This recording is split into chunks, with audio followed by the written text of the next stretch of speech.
Tuhan hari ini dari Ulangan 32 ayat 1 sampai 12. Ibu Nerliana, pembaca kitab suci, akan membacakannya. Silakan. Haleluya. Pastor Paul dan Ibu Ana waktu Eropa. Selamat pagi Bapak Ibu sekalian waktu Indonesia. Pagi Bu Nerliana. Keluaran 32 ayat 1 sampai 12. Demikian bunyinya. Anak lembu emas. Ketika bangsa itu melihat bahwa Musa mengundur-mundurkan turun dari gunung itu, maka berkumpullah mereka mengerumuni Harun dan berkata kepadanya, "Mari, buatlah untuk kami Allah yang akan berjalan di depan kami, sebab Musa ini, orang yang telah memimpin kami keluar dari tanah Mesir, kami tidak tahu apa yang telah terjadi dengan dia."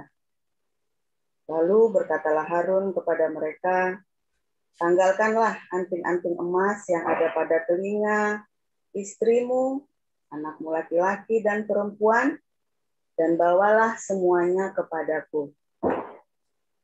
Lalu seluruh bangsa itu menanggalkan anting-anting emas yang ada pada telinga mereka dan membawanya kepada Harun. Diterimanya itu dari tangan mereka, dibentuknya dengan pahat, dan dibuatnyalah daripadanya anak lembu tuangan. Kemudian berkatalah mereka, "Hai Israel, inilah Allahmu yang telah menuntun engkau keluar dari tanah Mesir." Ketika Harun melihat itu, didirikannya mezbah di depan anak lembu itu. Berserulah Harun, katanya, "Besok hari raya bagi Tuhan." Dan keesokan harinya pagi-pagi, maka mereka mempersembahkan korban bakaran dan korban keselamatan. Sesudah itu duduklah bangsa itu untuk makan dan minum. Kemudian bangunlah mereka dan bersukaria. Berfirmanlah Tuhan kepada Musa, "Pergilah, turunlah, sebab bangsamu yang kau pimpin keluar dari tanah Mesir telah rusak lakunya." Segera juga mereka menyimpang dari jalan yang kuperintahkan kepada mereka. Mereka telah membuat anak lembu tuangan, dan kepadanya mereka sujud menyembah dan mempersembahkan korban sambil berkata, "Hai Israel, inilah Allahmu yang telah menuntun engkau keluar dari tanah Mesir." Lagi firman Tuhan kepada Musa, "Aku lihat bangsa ini dan sesungguhnya mereka adalah suatu bangsa yang tegar tengkuk. Oleh sebab itu, biarkanlah aku, supaya murkaku bangkit terhadap mereka, dan aku akan membinasakan mereka. Tetapi engkau akan kubuat menjadi bangsa yang besar." Lalu Musa mencoba melunakkan hati Tuhan Allahnya dengan berkata, "Mengapakah Tuhan murkamu bangkit terhadap umatmu, yang telah kau bawa keluar dari tanah Mesir dengan kekuatan yang besar dan dengan tangan yang kuat? Mengapakah orang Mesir akan berkata, 'Dia membawa mereka keluar dengan maksud menimpakan malapetaka kepada mereka dan membunuh mereka di gunung dan membinasakannya dari muka bumi?' Berbaliklah dari murkamu yang bernyala-nyala itu, dan menyesallah karena malapetaka yang hendak kau datangkan kepada umatmu." Demikian, Pastor. Haleluya. Oke. Ibu Ana tolong bacakan Kejadian 1 ayat 1 sampai 3.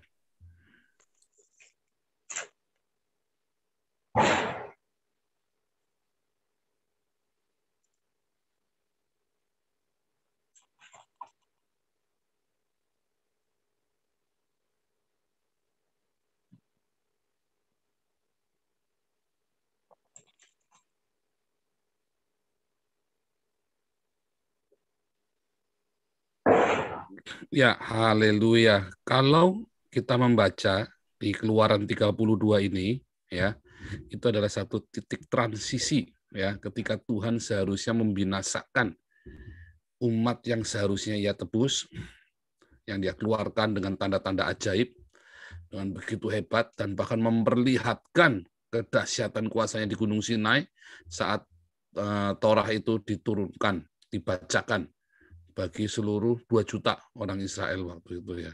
Tetapi tidak berapa lama kemudian Musa naik selama 40 hari ya, nggak turun-turun, dan orang Israel mulai putus asa. Mereka seperti anak ayam yang kehilangan induknya. Ya, mereka bingung. Lalu mereka mulai cari-cari masalah, ya kan? Karena bingung, galau. Ngapain kita keluar ya? Ini di padang gurun ini. Kita bisa mati kapan saja. Bisa tiba-tiba ada musuh datang, kita ini nggak pernah perang ini. Kita ini budak semua ini. Serem ya, serem. Baru 50 hari yang lalu mereka keluar dari Mesir. Mereka jalan, baru dikejar-kejar. Baru melihat mujizat. Kemudian pemimpinnya yang tukang bikin mujizat, naik ke gunung, nggak pulang-pulang. Jangan-jangan dibunuh pula sama dewanya dia kan, sama dewa Yehova kan. Jangan berpikir Anda Tuhan itu seperti yang Anda pahami sekarang ini ya, waktu itu ya. Itu zaman 4.000 tahun yang lalu masih primitif banget. Tuhan itu bisa sekonyong-konyong minta, ya dewa-dewa di sekeliling mereka itu bisa sekonyong-konyong minta nyawanya orang tuh, bunuh, bunuh.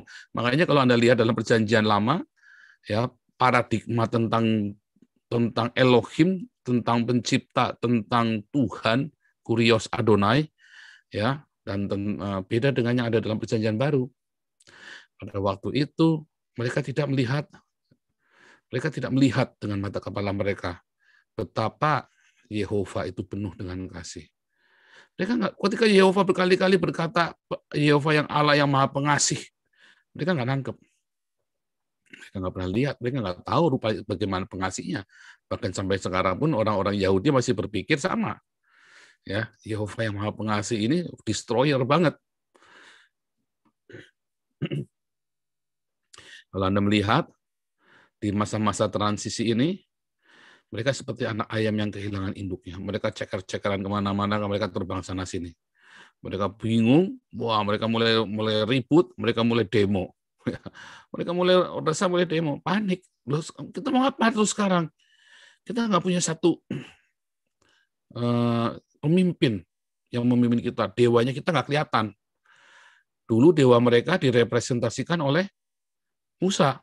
Nah sekarang dewanya mereka nggak kelihatan.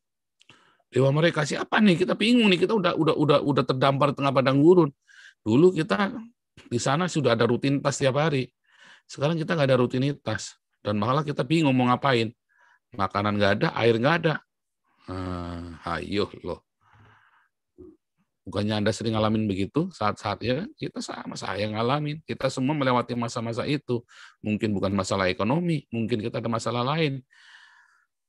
Kita mengalami masa-masa kita ditinggalkan seakan-akan dewa kita, Tuhan nggak mau tahu, sehingga Anda sendiri, keluarga nggak mau tahu, semua nggak mau tahu. Wah, di padang gurun, Anda masuk di bawah padang belantara. Tahu gitu nggak mau jadi Kristen dulu, biarin aja di agama lama kan. Udah jelas. Sekarang saya sendirian, ditinggal sendirian, udah jadi murtadin pula. Wah, bingung sendirian. Udah gitu masih diomongin sesat pula sama tetangga ya, sama gereja anu ya kan. Masih dibilangin sesat pula. Wah, bingung. Wah, dan Anda sendirian. Di padang gurun itulah, saat-saat itulah Anda mulai teriak-teriak. Dan nggak cuma orang-orang Tobat Baru, Anda yang orang Kristen dari lahir pun seringkali Anda justru masuk dalam padang gurun. Padang gurun Anda mungkin baru di usia-usia lanjut Anda, bukan di masa usia-usia muda. Ya, karena Anda nggak merasakan padang gurun ya. Bagaimana merasa padang gurun? Anda dibebaskan dari Mesir aja belum? Mungkin Anda dulu masih di Mesir, atau mungkin hari ini Anda masih di Mesir. Nah, itu pertanyaan besar itu. Anda sekarang ini masih di Mesir, menjadi budak dari dosa, atau Anda sudah dilepaskan dari Mesir dan sedang masuk padang gurun untuk menuju tanah perjanjian. Kita semua ada di padang gurun, ya, sampai kita tiba di tanah perjanjian yang Tuhan tentukan bagi kita. Tetapi di tengah padang gurun itu, kemudian baru 50 hari yang lalu mereka melihat, ya, bukan 50 hari malah ya, baru 2 minggu yang lalu Tuhan membelah laut di depan mata mereka, bisa terbelah begitu rupa dan membunuh semua orang-orang Mesir itu. Kalau Anda lihat, wah kacau, dan mulailah mereka menciptakan dewa ilusi mereka sendiri. Ya. Jadi waktu mereka bikin patung lembu itu, Harun berkata, "Hai orang Israel, inilah Yehova." Jadi Harun tidak menciptakan dewa baru loh, enggak loh. Harun tidak menciptakan dewa baru. Harun tidak membawa orang Israel untuk menyembah dewa yang baru, tetapi tetap kepada Yehova, hanya dengan membuat sebuah patung lembu, membuat sebuah ilusi dari Allah. Nah, hati-hati di padang gurun ketika Anda tidak membaca firman Tuhan sampai rema, maka Anda akan bertemu dengan Allah ilusi. Wah, itu banyak di gereja-gereja yang di-boosting terus ya. Gebiar, retreat, apa segala macam KKR. Anda hati-hati. Mungkin Anda tidak bertemu dengan Tuhan yang benar, tapi dengan Tuhan ilusi. Taunya dari mana? Dari buahnya. Dari buahnya kita akan tahu. Makanya kalau Anda sudah bertahun-tahun KKR retreat, tetapi Anda tidak berbuah di dalam karakter dan berbuah jiwa-jiwa, Anda harus mulai introspeksi. Karena mungkin Anda sedang datang kepada Tuhan ilusi. Oh Pak, saya menyembah Yesus. Iya, sama. Orang Israel pun diajarin sama Harun. Hai orang Israel, inilah Yehovamu. Ya kan? Kan dibilangin begitu. Hai Israel, inilah Yehova. Kan begitu kan? Tadi si Harun bilang begitu kan? Wah, patung lembu tapi yang ditunjukin. Sementara para pendeta kita, ya dulu, waktu saya kecil juga, hai jemaat, inilah Yesus Kristus. Dalam rupa ilusi-ilusi agamawi. Mungkin minyak urapan, mungkin tabut perjanjian tiruan, mungkin manifestasi roh yang tiruan. Hati-hati. Kalau itu tidak berbuah yang benar, yang akhirnya membuahkan kedagingan, yang akhirnya membuahkan perseteruan, yang akhirnya membuahkan ketidakdamaian, maka Anda harus mulai belajar. Kalau gara-gara itu kemudian Anda tidak bisa mengasihi, tidak bisa mengampuni, hati-hati. Kalau Anda masih belum bisa mengampuni gara-gara itu, Anda hati-hati. Jangan-jangan Anda sedang datang kepada Yesus imitasi. Seperti Harun, hai Israel, inilah Yehovamu, dia tunjuk patung lembu emas. Sama. Nah, itu hati-hati. Tetapi jangan khawatir, karena ia adalah Bapa yang Maha Pengasih. Ya Bapa yang penuh dengan pengertian. Anda cari Tuhan. Pagi ini ya kita diajari, cari Tuhan yang sungguh-sungguh. Cari Tuhan dengan sungguh-sungguh. Nah, ketika kita menjadi seperti anak-anak ayam yang nggak karu-karuan, ya kan, kita bahkan nggak jelas. Ya, kita masuk dalam berbagai masalah. Nah, Anda ingat ya, ketika tadi dibacakan oleh Ibu Ana juga dalam Kejadian 1 ayat 1 sampai 3. Kalau di ayat 2-nya ya, hayatah haaretz tohu wa bohu wa kosek alpanetahum. Di situ katakan maka bumi menjadi tidak berbentuk dan kosong. Itu bahasa aslinya adalah menjadi ya. Hayatah itu menjadi. Jadi dari bagus jadi tidak bagus. Disitulah saat di padang gurun lah Anda saatnya dari kelahiran baru melihat fakta-fakta Tuhan Yesus begitu dahsyat dalam hidupmu, tapi tiba-tiba di dalam masa-masa padang gurun itu Anda akan diuji karakter Anda. Ya, sisa-sisa kebanggaan di masa lalu yang masih Anda bangga-banggakan, ya kata tohu wa bohu wa kosek alpanetum itu frasa yang artinya kesombongan, ya, kesombonganmu, kehebatanmu, kesalehanmu yang kita merasa kita ini hebat saleh, merasa kita ini orang yang tidak bercacat celah, merasa kita ini orang yang berbakat dan sebagainya. Itu di padang gurun nggak berguna. Karena tohu wa bohu wa kosek alpanetahum. Semua vanity, kebanggaanmu, ya itu membawamu kesia-siaan dan menuju kepada kegelapan. Dan disitulah Anda masuk dalam kegelapan ketika di padang gurun Anda gagal meresponi padang gurun itu dengan benar. Ketika di padang gurun itu Anda teringat masa lalu Anda. Dulu saya ini supervisor waktu jadi budak di Mesir. Dulu saya ini direkturnya budak. Ya, direkturnya budak tetap direktur, tetap budak. Nah, direktur ya tapi tetap budak ya kan. Saya dulu direktur presidirnya di perbudakan di Mesir, dia bilang begitu kan. Misalnya kan begitu kan. Dulu beda dengan Paulus. Apa yang dulu kuanggap mulia sekarang kuanggap sampah. Tapi kita malah ceritanya apa? Dulu vanity is my favorite sin, katanya si Al Pacino kan di Devil's Advocate itu kan. Oh, hati-hati. Dulu saya pendeta terkenal. Dulu saya penginjil, saya hebat menginjil. Sekarang Pak, wah, ada masa lalu saya. Itu biar yang muda-muda. Undurmu peyang. Kalau dulu Anda menginjil, sekarang tidak menginjil, berarti ada yang salah dengan Anda. Karena mencari jiwa itu bukan pekerjaan pensiunan.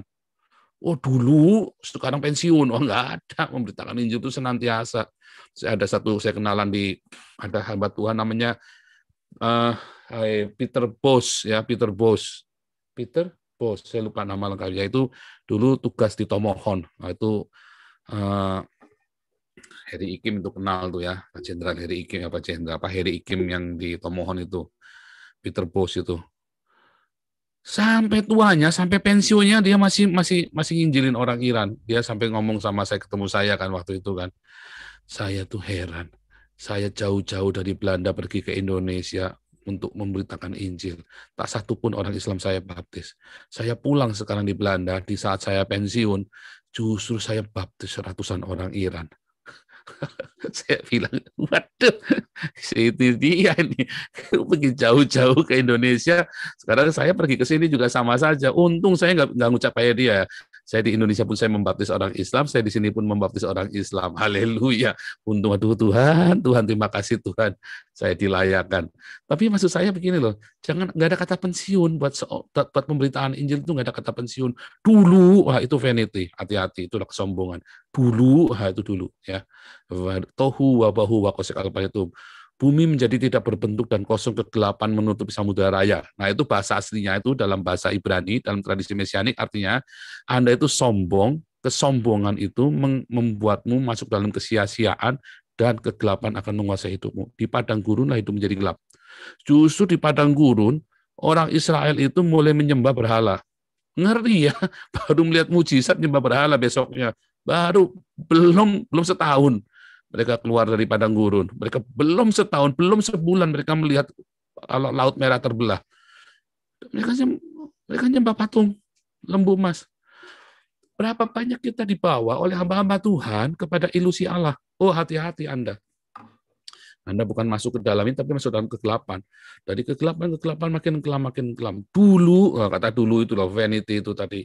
Anda tidak berdamai dengan masa lalu, Anda tidak berdamai dengan hidupmu sendiri. Dulu, selalu dulu, Anda cerita yang baik-baik. Wah, dulu saya sebelum bertobat, masa ini orang hebat, orang ini. Oh, hati-hati Anda. Tetapi di dalam kegelapan itu, ketika Anda datang pada Tuhan dengan sungguh-sungguh, ya jangan takut. Ya di situ dikatakan ada kata Roh Allah melayang-layang. Apakah Tuhan nggak menyertai orang Israel di padang gurun? Apakah Tuhan nggak lihat? Lihat. Ya lihat. Itulah masa transisi, harusnya mereka dimusnahkan. Ketika kita nggak benar, harusnya itu saatnya kita dilepehkan, harusnya kita dimuntahkan. Tetapi Tuhan baik, Tuhan penuh kasih sayang. Ya, Tuhan yang penuh kasih sayang. Kalau zaman itu Musa bersyafaat, hari ini kita punya pensyafaat, kita punya counselor, ya penasihat yang ajaib, yaitu Yesus Kristus yang mati dan bangkit. Yesus Kristus mendoa syafaat kita. Tiap hari Ia berdoa syafaat bagi kita. Bukan kita berdoa syafaat bagi Yesus. Yesus berdoa syafaat bagi kita. Jangan dibalik-balik ya. Aduh, itu tetangganya Bu Nerliana juga kadang-kadang saya kagak ngerti dah. Masa kita disuruh berdoa syafaat buat nabinya. Tuhan Yesus berdoa bersyafaat buat kita. Bukannya kita bersyafaat buat Yesus. Ia bersyafaat, kalau Anda baca kitab Ibrani ya. Ia berdoa buat kita, ia meminta kepada kita, membela kita. Ketika iblis mengingatkan Anda pada masa lalu kita, ya Martin Luther bilang, ingatkan iblis masa depannya. Begitu kan. Jadi Anda jangan pernah cerita dulu, enggak. Rendahkan dirimu serendah-rendahnya di padang gurun itu. Merendah, jangan ada kata keluhan. Jangan ada keluhan. Ya. Makin Anda mengeluh, makin diputer-puter di padang gurun, makin diputer-puter, makin kedongsok-dongsok. Dan Anda selalu bilang dulu, ya kan, orang Israel itu kan dulu kita di Mesir, dulu selalu bilangnya dulu. Hari ini hadapin, Karena kita sedang menyongsong Kanaan, tanah yang penuh susu dan madu. Ya. Tetapi masalahnya Kanaan itu ketutup dengan hari ini padang gurunnya kita. Datang sama Tuhan di tengah-tengah masa-masa gitu. Ya, ketika bumi itu diciptakan itu indah. Kita itu lahir baru itu indah semua sampai akhirnya kita masuk di dalam kegelapan kembali. Kegelapan kembali. Sehingga mengapa kita masuk ke dalam kegelapan itu? Karena ada kesombongan. Ya, makanya kita doa sama Tuhan supaya Roh Kudus itu merah kefet melayang-layang, itu salah ya terjemahannya ya. Merah kefet itu menaungi kita, menaungi. Roh Kudus itu menaungi. Bayangin bumi itu dinaungi ya, diengkramin kayak ayam ngangkremin telur itu loh. Nggak bisa kamu berontak-berontak. Kita berontak-berontak lagi diangkremin, berontak-berontak malah nyodok-nyodok. Diam, artinya apa? Diam. Duduk diam. Tiap pagi nih jam 5 nih, duduk diam. Duduk diam sama Tuhan sampai angkerman itu selesai. Karena namanya ngangkrem itu, mengangkremi ayam, ngangkremi telur itu loh, merah hefet, menaungi, itu zor. Itu butuh waktu. Sampai akhirnya Anda akan dengar firman, jadilah terang, yehior wa yehior. Anda diam, duduk tenang di dalam padang gurun itu. Sama ya, yang satu di padang gurun, buminya dalam gelap gulita. Anda hidup di dalam, nggak jelas tuntunan Anda siapa. Karena waktu itu Musanya pergi. Ya kan? Dan saat itu Anda bikin Allah ilusi bagi Anda sendiri. Saat itu, dan Anda selalu membandingkan dulu. Nah sekarang biarkan Anda datang sama Tuhan, duduk sujud sama Tuhan. Di dalam masa-masa kesulitan, dalam masa-masa padang gurun pencobaan. Jangan panik ya, jangan panik. Mungkin ada nabrak-nabrak kemarin. Sekarang Anda jangan panik. Nah, kita buka dalam Yesaya 30. Coba Yesaya 30. Terakhir ini ya. Sekalian buat penutup. Yesaya 30. Ayat 20. Ayat 19 sampai ke 23. Ayat 19 sampai 23, 24. 19 sampai 24. Ibu Neliana tolong bacakan. Baik, Pastor. Ya. Yesaya 19. Yesaya 30 ayat 19 sampai 19 ya. Sampai 24. Hai bangsa di Sion yang diam di Yerusalem, engkau tidak akan terus menangis. Tentulah Tuhan akan mengasihani engkau. Apabila engkau berseru-seru pada saat ia mendengar teriakmu, ia akan menjawab. Dan walaupun Tuhan memberi kamu roti dan air serba sedikit, namun pengajarmu tidak akan menyembunyikan diri lagi, tetapi matamu akan terus melihat dia. Dan telingamu akan mendengar perkataan ini dari belakangmu. Inilah jalan, berjalanlah mengikutinya. Entah kamu menganan atau mengiri. Engkau akan menganggap najis patung-patungmu yang disalut dengan perak atau yang dilapisi dengan emas. Engkau akan membuangnya seperti kain cemar sambil berkata kepadanya, keluar. Lalu Tuhan akan memberi hujan bagi benih yang baru kamu taburkan di ladangmu.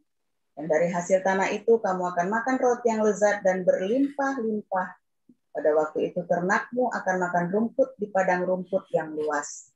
Sapi-sapi dan keledai-keledai yang mengerjakan tanah akan makan makanan campuran yang sedap, yang sudah ditampi dan diayak. Demikian. Luar biasa. Jadi di padang gurun itu, saat hidupmu di dalam ketidakjelasan, diam, jangan panik ya. Kalau saya dulu panik ya, saya salah itu dulu panik. Makanya padang gurun saya itu parah sekali ya. Parah itu penuh dengan ratap tangis. Tapi kalau Anda masuk padang gurun, ini tips buat Anda supaya jangan penuh dengan ratap dan tangis. Duduk diam tenang. Duduk diam tenang. Nanti itu badai segera berlalu. Biarkan waruah Elohim dan roh Allah itu. Ya, ruah Elohim itu merah hefet. Alpane hamayim. Kata hamayim itu, air itu artinya violence. Anda boleh ya, 1000 mati di kanan, 1000 mati di kiri. Kita jalan teguh kalau ada penyertaan Tuhan. Biarkan ruah Elohim itu merah hefet. Alpane hamayimnya kamu. Hamayim dalam violence. Dalam mayim itu artinya air, tetapi juga artinya violence. Ya, di dalam badai yang luar biasa, di dalam bencana yang luar biasa, Anda biarkan Roh Kudus itu menaungimu. Duduk diam. Jangan cari utangan, jangan cari backingan. Duduk diam.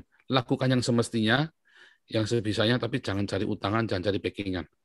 Ya, kalau yang menghadapi kesakitan, sakit penyakit, nggak usah dah Anda cari-cari yang paranormal apa segala macam. Dokter, ya cari dokter, periksa, udah. Nggak usah panik. Kalau Anda yang sedang dalam masalah dipecat apa segala macam, tenang, duduk, nggak usah Anda cari-cari apa namanya fitnahan, Anda cari-cari cara buat bohong, nggak usah. Hadapi. Kalau Anda yang mau harus dipenjara gara-gara itu, hadapi. Tenang saja. Karena Tuhan akan membuat semuanya baik pada waktunya. Makanya ada kata pada waktunya. Ya, pada waktunya. Semua itu ada waktunya, pengkhotbah bilang. Jangan takut, tenang aja, tenang. Kalau memang itu harus Anda layak untuk menjalani, jalani. Wah, saya malu ini segala macam. Oh, jangan, tenang aja. Jangan bawa-bawa yang lain. Urus diri Anda, itu proses Anda dengan Tuhan. Kalau Anda nikmati, Anda akan melewatinya, dan di ujung itu ada Kanaan buat Anda. Biarkan ruah Elohim itu alpane hamayim dalam hidupmu. Biarkan ruah Elohim itu menaungi hidupmu seperti induk ayam mengerami telurnya. Sampai di waktu tertentu, maka telur itu akan menetas. Dan itulah buah dari ketekunanmu. Yakobus bilang pencobaan itu akan membawa ketekunan. Dan ketekunan itu akan membuahkan hasil. Akan punya mahkota dari surga nanti. Nah, maka nanti Anda akan ada suara, ada firman kepada hidup Anda. Yehi or wa yehi or, jadilah terang, maka terang itu jadi. Kesombongan itu nggak ada kepake. Kalau Anda cutu, oh nanti keluarga aku malu, nanti aku malu, nanti aku dikucilkan. Itu kesombonganmu. Itulah veni, itulah tohu, wabohu, wakosek alpanetehum. Itulah yang dimaksud dengan kegelapan menutupi samudera raya. Kesombonganmu. Ya. Jadi hati-hati. Hati-hati. Jangan semua. Anda harus objektif kalau lagi ada masalah. Isolasi dirimu, ini urusanmu dengan Tuhan, hari ini hidupi, nggak usah masa lalu, nggak usah mikir yang lain-lain. Hari ini harus bereskan hidup Anda dengan Tuhan. Lakukan yang semestinya yang bisa dilakukan, selesainya serahkan Tuhan. Harus mati, harus masuk penjara, harus operasi, harus bangkrut. Pikirkan, lakukan sepantasnya, sewajarnya. Tapi jangan cari backingan, jangan cari utangan, jangan buka tutup lubang, jangan cari fitnahan, nggak usah. Lakukan kebenaran firman Tuhan dan duduk diam. Perbanyak waktu buat baca Alkitab, buat berdoa bersama.